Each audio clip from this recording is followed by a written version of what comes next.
அனைத்து மக்களுக்கும் வணக்கம். நான் லவஈசன். தம்பி அஜித்து.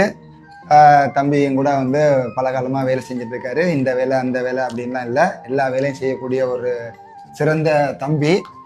தம்பி என்ன பிரியாணி சாப்பிட்றீங்க போல இருக்கு, வாங்க சேர்ந்து சாப்பிடுவோம்.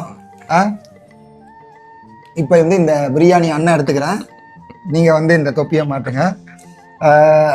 பிரியாணி எப்படி இருக்கிறா சார்? வேற லெவல் அண்ணா. இதுக்கு ஒரு ஸ்டோரி இருக்கு. ஏன்னா பேசிக்கலாக வந்து நான் வந்து ஒரு மெக்கானிக்கல் இன்ஜினியர். நான் படிக்கிற காலத்தில் வந்து எனக்கு ஜாபர் சாதிக்குன்னு ஒரு நண்பர் வந்து அறிமுகமாகறான். வீட்டில் வந்து ஃபர்ஸ்ட் டைம் வந்து நான் ரம்ஜானுக்கு வந்து பிரியாணி சாப்பிட போகிறேன். அது வந்து ஒரு நினச்சி பார்க்க முடியாத ஒரு சுவையில் இருந்த ஒரு பிரியாணி.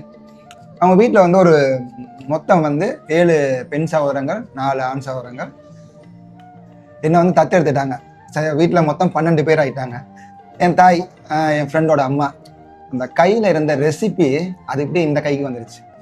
ஒரு நாள் இல்லை, பல காலம் அவங்க வீட்டில் தான் இருந்தேன். பிரியாணியை பார்த்தேன். ஒரு நாளும் நான் வேலை செய்யவே இல்லை, பார்த்தது மட்டும்தான். அது கடவுளோட அருளோ என்னவோ தெரில, இந்த தாயிட்ட கையில் இருந்த ரெசிபி அப்படியே இந்த கைக்கு வந்துடுச்சு. ஒரு சீக்ரெட் இல்லை எங்களோட A+ பிரியாணிக்கு.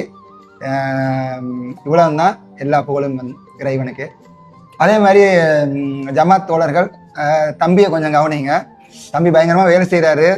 5 வேளை தொழுக மாட்டேங்கிறாப்புல. வெள்ளிக்கிழமையானா தம்பியை வந்து போஸ்ட் பண்ணி தொழுகைக்கு ஓடுறான்னு தள்ள வேண்டியதாக இருக்குது. தம்பிக்கு கொஞ்சம் அறிவுரை சொல்லுங்கள். எல்லா புகழும் இறைவனுக்கு. நன்றி, வணக்கம்.